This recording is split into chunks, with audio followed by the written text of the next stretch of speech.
AITA for declining to help raise my fiancé's child after I heard her in the kitchen. I'm 28 years old. I am A. I was on top of the world. My life was finally coming together.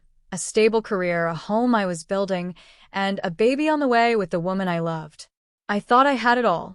Then, one afternoon, I walked into my own kitchen, and in a single, devastating conversation, I discovered my entire future was a lie. What I overheard wasn't just betrayal. It was a cold, calculated scam, years in the making, and I was the unsuspecting target. My name's Wyatt, I'm 28. I'm a union electrician, pulling in a solid $85,000 a year. Not rich, but comfortably middle class, you know? I've got my own place, my pickups paid off, and I've been busting my butt since I was 18 to build something real. Losing my dad young made me take responsibilities seriously. Every decision felt like it had to count. Caitlin, she was 26, worked at a high-end nail salon. Good tips, sure, but super unreliable.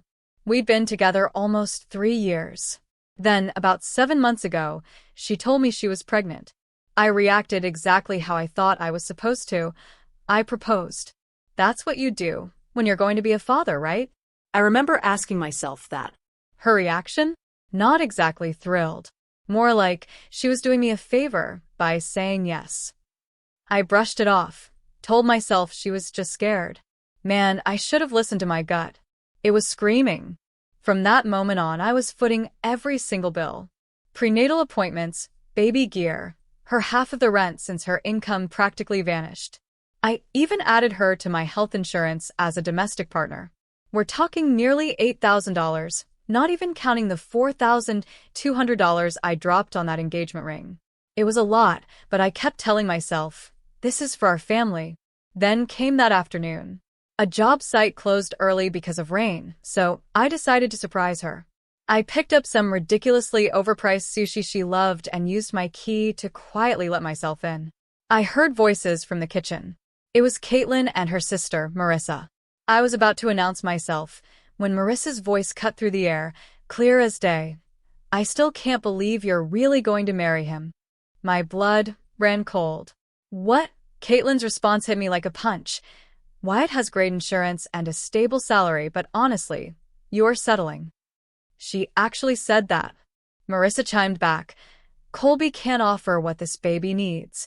Then Caitlin, with a dismissive laugh, added, Wyatt is a pawn. A pawn. Colby, by the way, was her personal trainer. She always said he just helped her with prenatal exercises, but something about him always made me uneasy. Turns out, for damn good reason. Marissa continued, I mean, Wyatt's decent, but you deserve better than just an electrician who thinks Applebee's is a fancy dinner.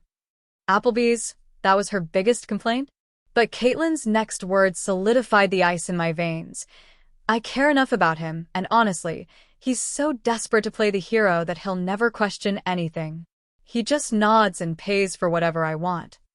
I stood there, frozen, hidden, for what felt like an eternity, probably 15 minutes, listening to them meticulously plan my future. My future. As if I were nothing more than a walking ATM. They talked about how she'd continue seeing Colby after the wedding. How Colby didn't even know the baby was his. She told him her birth control had failed, but they'd been careful. She'd even briefed Marissa on what to say if I ever got suspicious. The worst part? Even after hearing all that, a tiny, sick part of me wondered if I hadn't misunderstood. That's how much this twisted my mind. I backed out silently, got back in my truck, and just drove. For hours. My head was spinning. When I finally came home, she was acting completely normal. Gushing over a $200 baby monitor she wanted, planning our honeymoon, asking if I was excited to be a dad. I looked at the engagement ring on her finger, a ring that cost me months of overtime, and I swear, I wanted to smash everything in sight. She was in the bedroom, probably texting Colby about their next workout session, totally oblivious that her whole elaborate scam was about to blow up in her face. But I'm not a hothead. I knew I needed a plan. The first thing? A legal opinion. I started recording everything on my phone right then and there. Luckily, my state is a one-party consent state. My Uncle Harrison is a lawyer, so he was my first call. I went into full-on detective mode. I told Caitlin I needed a few days at my buddy Jordan's place, citing wedding stress. She looked relieved. Relieved, said it would give her time to focus on the baby. That should have been a screaming red flag. For 3 weeks, I was basically a private investigator. I made copies of every single receipt, every bank statement, every message proving what I'd spent on her and the baby. We're talking serious money. Prenatal vitamins, medical visits, an $800 crib she absolutely had to have, paying her car note twice, groceries, a pregnancy massage package. The ultimate proof? Her phone. She left it unlocked while she was in the shower. Rookie mistake, Caitlin. I found months of messages between her and Colby. It wasn't just an affair. They were planning their whole life together. Talking about how to manage the transition after my marriage, how they'd end up together without disrupting the financial stability. In one message, she literally called me the bank. And here's what really twisted my brain. She was lying to Colby, too. She told him she was on the pill, that the pregnancy was a total accident. This guy had no idea she'd gotten pregnant on purpose. This woman, I realized, was playing 4D chess, while Colby and I were stuck playing tic-tac-toe. My Uncle Harrison put me in touch with a colleague specializing in paternity fraud. Yes, apparently, that's a thing so common, there are specialists. Who knew? Harrison told me to get a prenatal paternity test. More expensive, but irrefutable proof. I arranged it through my doctor, faking concerns about genetic problems because my father died young. The results came back 2 days later. 0% chance I was the father. Seeing it in black and white was different from just feeling it deep down. It was a gut punch, but also a cold clarity I'd never known. Harrison explained that what she was doing constituted theft by deception in our state. She could face serious legal consequences. And honestly, I should have been furious, but mostly, I just felt calm. A strange, powerful calm. I finally understood what was happening to me. It was time. I told her we were going to dinner at Romano's, the restaurant from our first date. She thought I was planning some big romantic surprise. She even got her nails done for the occasion. Her excitement just made what was coming next even more brutal. My buddy Jordan was parked outside, just in case she went completely hysterical. My Uncle Harrison was on standby, too. And Colby's wife, Tessa? She deserved to know what her husband was up to. I planned to contact her after Caitlin. That night, Caitlin arrived dressed like she was walking a red carpet. New dress, fresh highlights, flawless makeup. She was practically bouncing in her chair, convinced I was about to announce some expensive wedding upgrade. I didn't waste a second on pleasantries. I just looked her in the eye and said, Caitlin, I need to ask you something, frankly. Is there anything regarding this pregnancy that you haven't told me? The change was immediate. For a split second, pure panic flashed in her eyes. But then, she snapped back into her mask of sweet innocence. What do you mean, babe? You're scaring me a little. I know about Colby, I said, watching all the color drain from her face. She started stammering, trying to figure out what I knew. I don't know what you're talking about. Colby is just my trainer. You know that. I have the results of the paternity test, Caitlin. I cut her off. I know this baby isn't mine.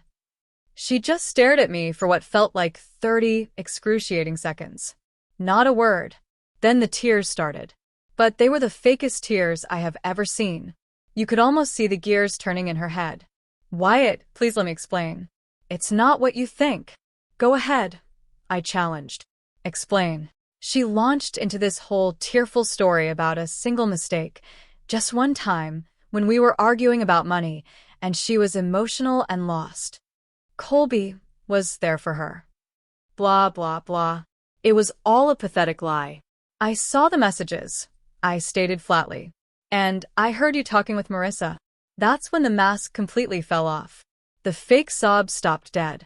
Her face hardened, taking on this cold, calculating look I had never, ever seen before. You went through my phone, she hissed, contempt dripping from her voice. You actually recorded me without my permission. I just stared back, dumbfounded by her audacity.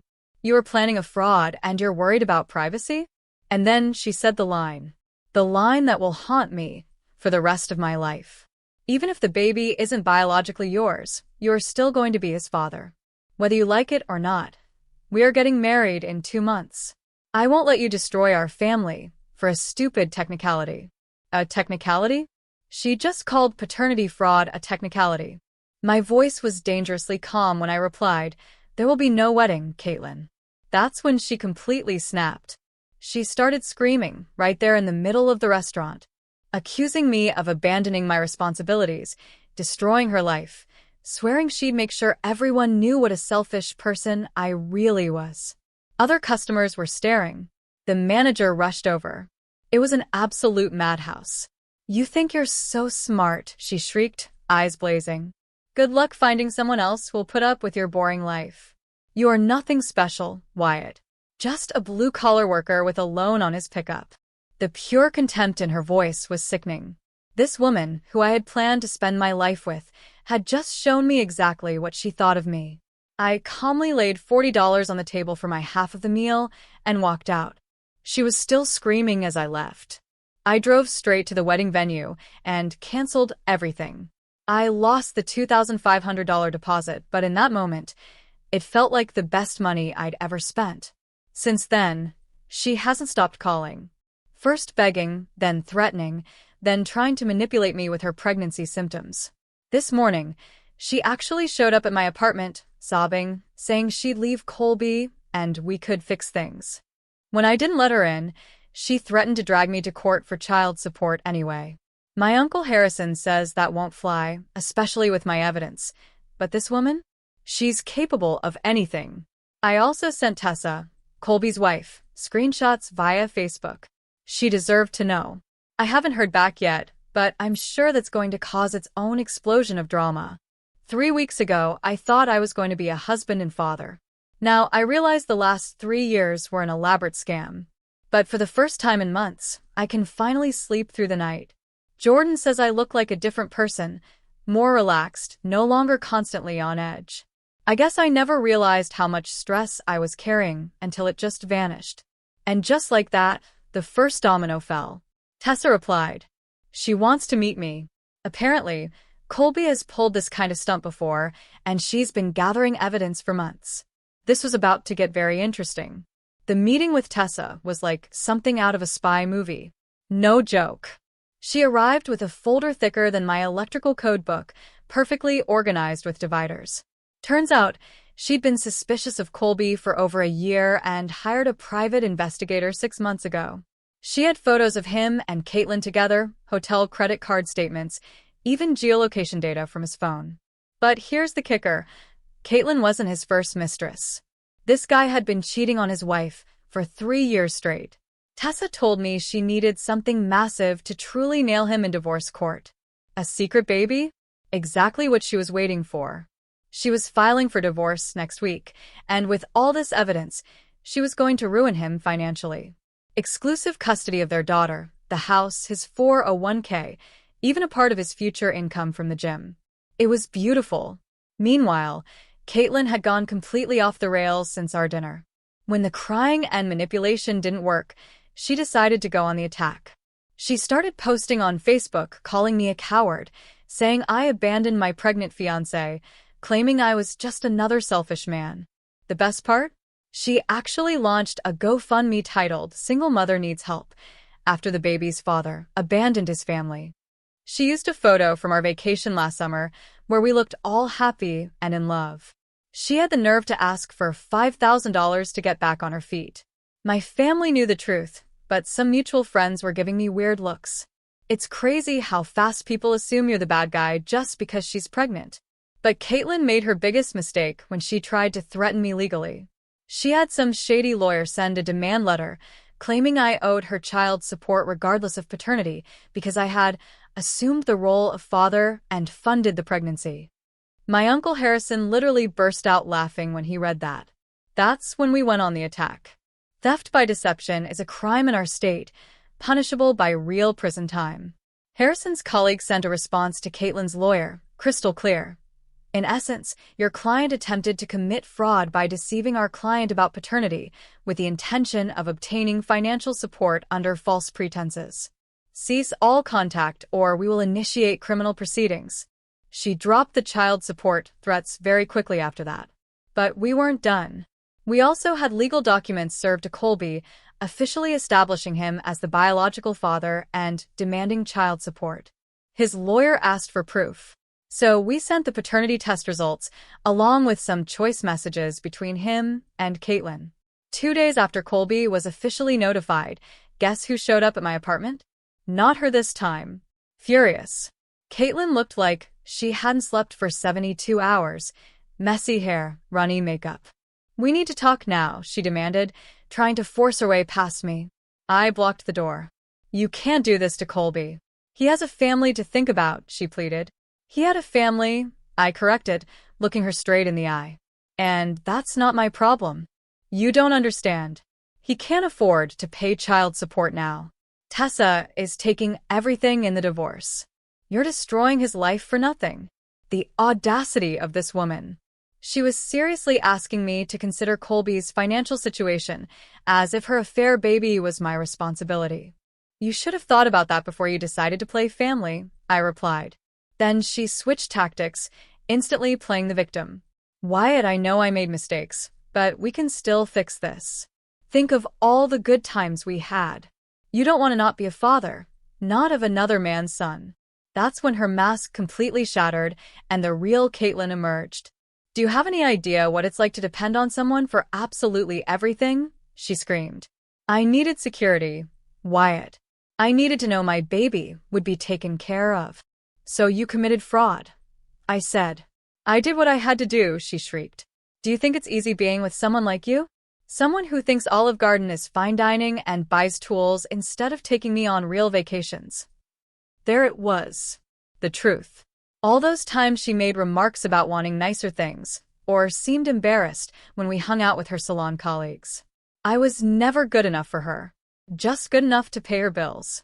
Get out of my house, I said, stepping back to close the door. Fine, she spat.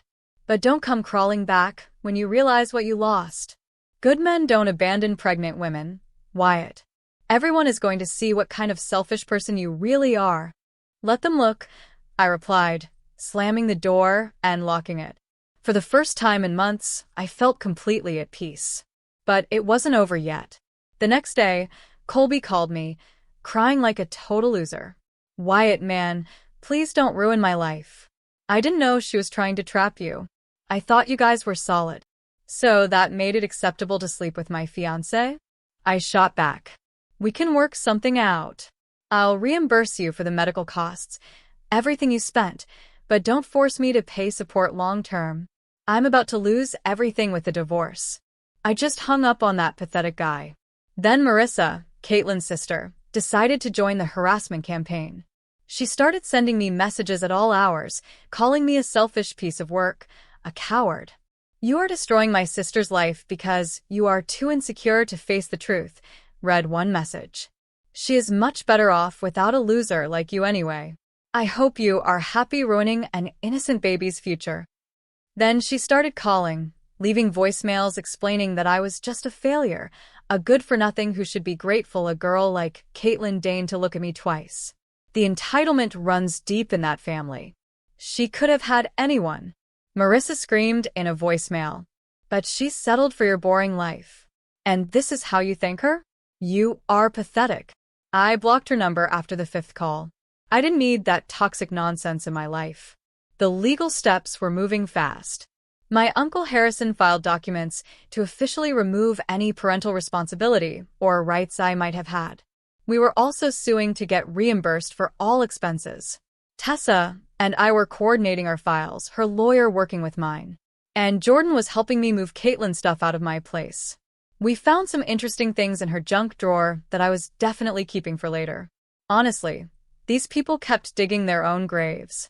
It was almost entertaining at this point, like watching the Three Stooges, but with more fraud and drama around a baby. Colby was calling me every few days, each time more desperate. Yesterday, he tried a new approach, proposing to share child support with me, as if we were going to co-parent his mistake together. "Come on, man, you were going to raise the child anyway.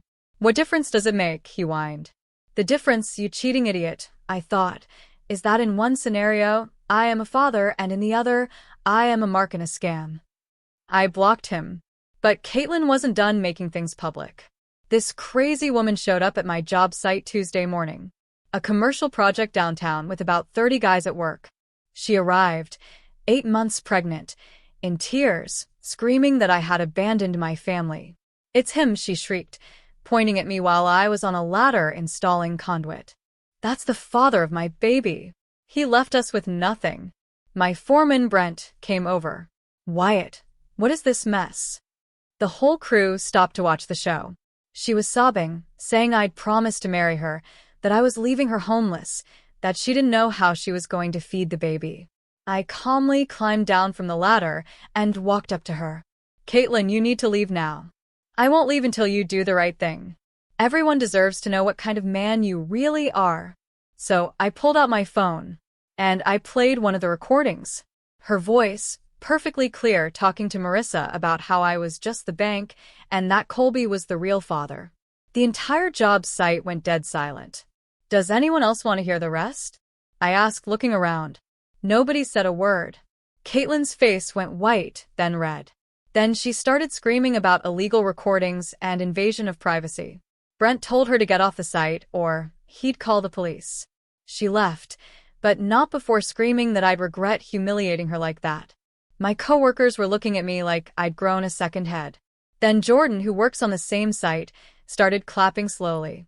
Very quickly, half the guys started clapping and cheering. Well, that was more dramatic than a movie. Jordan announced to everyone. Wyatt just unplugged himself from the Matrix. He turned to me. "Guys, that woman had more twists than our electrical wiring." Brent pulled me aside. "Wyatt, luckily you discovered that before the wedding." "No kidding," Jordan added. "Wyatt almost got electrocuted by the wrong kind of current. Thank God for that recording." "You could say he had the right tools for the job," someone joked. The guys were dying laughing. Jordan continued. "She wanted Wyatt to be the father. In reality, she wanted him to pay." "We get it, Jordan," Brent said, shaking his head. "Hilarious. But here's where it gets really interesting. Remember that stuff we found in Caitlin's drawer? Among old receipts and junk, I found something very interesting. Colby's wife's business card. Tessa runs her own accounting firm. I called her, and we had a very productive conversation. It seems Colby was hiding money in anticipation of the divorce, moving cash, underreporting income, the whole 9 yards. Tessa had been trying to track it, but she needed someone with access to Colby's personal life. Guess who possessed months of messages between Colby and Caitlin talking about money, future plans, and his financial situation? Tessa, and I met up yesterday, and I showed her everything. Colby had told Caitlin he earned way more than what he declared in court. He was also planning to quit his job at the gym and move to another state with Caitlin after the baby was born, which would make enforcing child support much more complicated. "That is gold," Tessa said, snapping photos of everything. He claimed to make only $35,000 a year, but these messages showed him talking about a salary of $60,000 plus side income from private coaching. We were building a case that was literally going to destroy Colby in court. Hidden income, plans to flee the state, admission of adultery, proof he fathered a child while married. Tessa's lawyer said it was going to be beautiful to watch. But I wasn't done. Caitlin was spreading lies about me everywhere on social media, trying to destroy my reputation.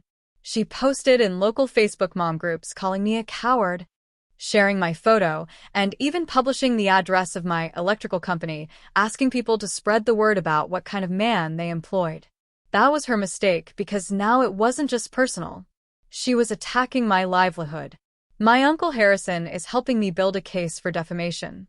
Screenshots of every post, every comment, every lie. We're going to sue her for damage to reputation and loss of professional income. And the best was yet to come. Colby worked at Elite Fitness, a gym chain with a very strict morality clause.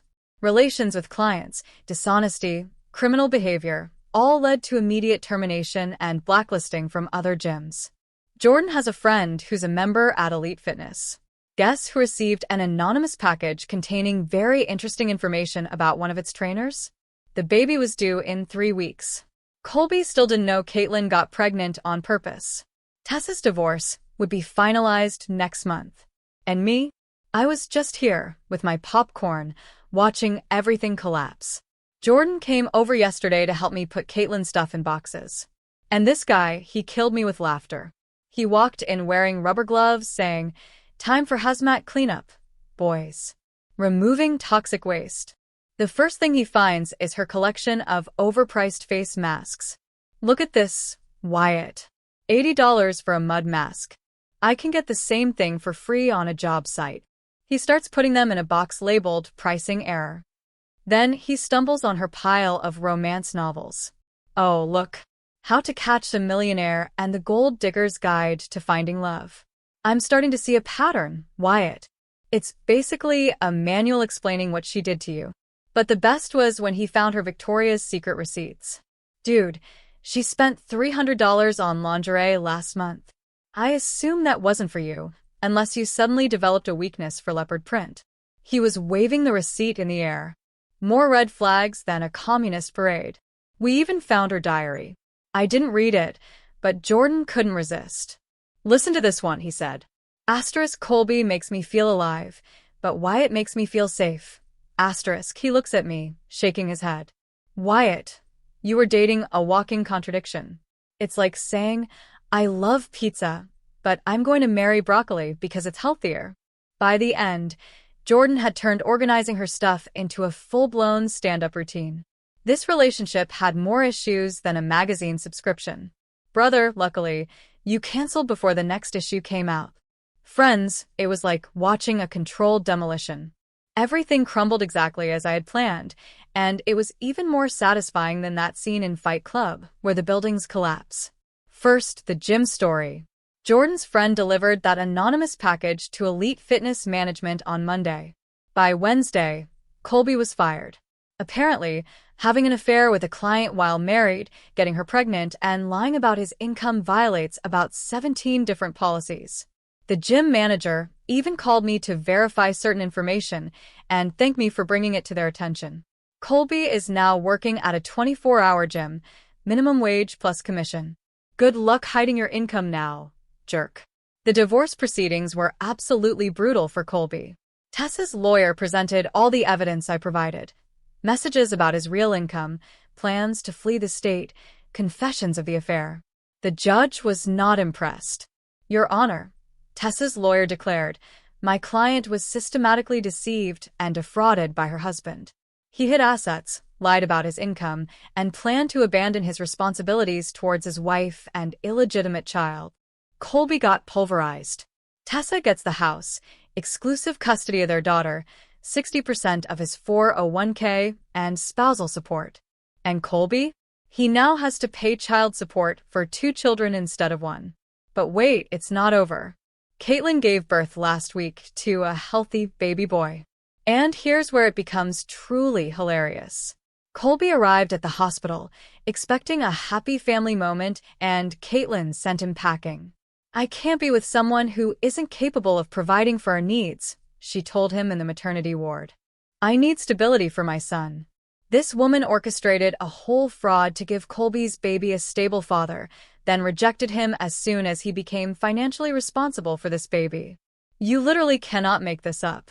Colby is calling me again now. I changed my number, but Uncle Harrison keeps a record of everything for the harassment file. He's begging me to redo a DNA test to prove the baby isn't mine. As if that changes anything. Maybe we were wrong, man. Maybe you're the father after all. Desperation makes people stupid. The defamation suit? Advancing very well. Uncle Harrison documented 47 separate instances where Caitlin published false information about me on social media. My boss at the electrical company supports me. He says 3 potential clients specifically mentioned seeing something online about me and decided to go with other contractors. Those are documented revenue losses, and in this economy, that adds up fast. But the best part? Remember that GoFundMe campaign Caitlin had launched, Single Mother Abandoned by the Baby's Father? Well, someone certainly not me, wink wink, posted screenshots of our conversations, as well as photos of the paternity test results in the comments. The fundraiser was deleted in less than 24 hours for fraud. Caitlin had to refund the $1,200 she had already collected, and she's now under investigation by the platform for false representation. Marissa is still posting on social media that I'm a coward and that family comes first. They are all cut from the same cloth, arrogant, manipulative, and completely incapable of owning the consequences of their actions. Caitlin lost her job at the nail salon. Showing up screaming at my job site isn't exactly good for business. She lost Colby and now faces a defamation lawsuit that's going to cost her more money than she'll earn in the next 5 years. Meanwhile, I'm thriving. I got a promotion at work. Apparently, not being constantly stressed by a manipulator makes one more productive. I bought myself a new pickup with the money I was no longer spending on someone else's problems. I started going out again, too. I met a woman named Erica through Jordan's girlfriend. She's a nurse, has her own place, her own car, her own life. She doesn't expect me to finance her existence or solve all her problems. It is incredibly refreshing. The legal matters should be settled in a few weeks. With a little luck, I'll recover every penny I spent on Caitlin and the baby. Tessa will get her divorce settlement, and Caitlin will face the consequences of her own choices. Okay, everyone, this is my last update on this whole mess. It's been 8 months since I discovered the truth, and I wanted to wrap up the story properly because you've been with me every step of this journey. The legal victories? Total, unopposed 3-pointers. I recovered every penny I had spent on Caitlin and the baby-related costs, $7,847, plus legal fees. Colby pays child support and will continue for the next 18 years. The defamation case against Caitlin was settled out of court for a confidential amount. Let's just say it was enough to put a nice down payment on a very pretty house.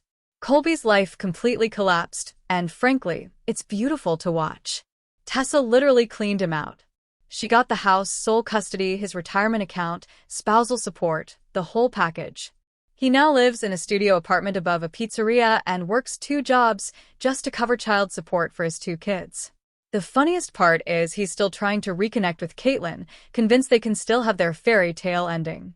She doesn't even let him see the baby without supervision because he isn't financially stable enough to be trusted with important decisions. This woman literally built her whole scam to ensure Colby's baby had a stable father, then rejected him as soon as Colby became the one who actually had to provide that stability. It's like watching someone play chess while eating the pieces. Caitlin's life is exactly what she was trying to avoid by scamming me. She's a single mother, works at a gas station, lives with her parents, and struggles to make ends meet. Her Instagram went from photos of overpriced dinners and designer bags to complaints about the cost of baby formula and sleepless nights. She even tried to contact me again about 2 months ago. Not to reconcile, no. To ask if I'd be willing to help her from time to time with the baby's expenses, since I had already invested so much. The level of delusion is mind-blowing. I blocked her immediately. My life? It's done a complete 180. The promotion at work came with a $15,000 raise. I bought a house in a nice neighborhood, 3 bedrooms, 2-car garage, a decent yard for barbecues with friends. Jordan helped me move in, and he said it was the happiest he'd ever seen me. He arrived with a cooler full of drinks and a t-shirt that said, "Moving sucks, but at least you're not a single mother." "Welcome to your new bachelor pad, Wyatt," he announced. "No more walking on eggshells. No more funding someone else's lifestyle, and especially no one to complain about your tool collection." He walked around the empty house, commenting on everything. "Here's the kitchen where you'll cook whatever you want without someone complaining about carbs. Here's the living room where you can watch sports without hearing that football is stupid and violent." Then he opened the garage door. "And this," he said, "is the place where your tools will live in peace without being called junk." He opened the master bedroom. "And here, my friend, is where you will sleep peacefully, knowing nobody plans to trap you with a baby while you sleep. Sweet dreams are made of this, Wyatt." While we were setting up my new TV, Jordan raised his drink. "To Wyatt's new house. May it be filled with honesty, loyalty, and an adulterous pregnancy risk of 0%. You're really an idiot, Jordan. I laughed. Yes, but a faithful idiot who doesn't sleep with other people's fiancés, he shot back. Apparently, that has become rare. Erica and we've been together 6 months now, and it's the healthiest relationship I've ever had. No games, no manipulation, no constant drama. She actually participates in conversations instead of just nodding at everything I say. She pays for her own stuff and doesn't wait for me to finance her existence. Revolutionary concept, I know. We're even talking about moving in together next year. She knows the whole story with Caitlin, and she says it helps her understand why I'm sometimes cautious about certain things. Having a partner who genuinely cares about your emotional well-being, it changes everything. The best revenge is living well, and I am absolutely crushing it. Good job, beautiful house, healthy relationship, money saved, and zero tolerance for manipulative nonsense. I'm a totally different person than I was a year ago. This experience taught me exactly what I accept and what I will never accept in my life. To all the guys going through something similar, trust your gut. If something feels off, it probably is. Don't let anyone make you believe you're paranoid or unreasonable. Document everything. Get a lawyer, and don't be afraid to walk away from people who don't respect you. And to the women reading this, not all men are walking ATMs. Some of us want real partnerships, not financial arrangements disguised as relationships. This is my final update. It's time to focus on building something real with someone who truly cares about me as a person, not just what I can provide. Thanks for the ride, everyone. Phew. What a wild ride, right? This whole ordeal really made me rethink everything I thought I knew about trust and relationships. It's a powerful reminder that your peace of mind is worth protecting, no matter how difficult it might be to walk away. Real love should never feel like a transaction or a constant fight for basic respect. So, I gotta ask you all, have any of you ever faced a betrayal like this? Or had to completely rebuild your life after a huge turning point? Tell me your thoughts in the comments below. I'm really curious to hear your take on my story, and maybe even share your own. And if you like this story, please hit that like button and subscribe for more personal experiences and updates. Thanks for listening.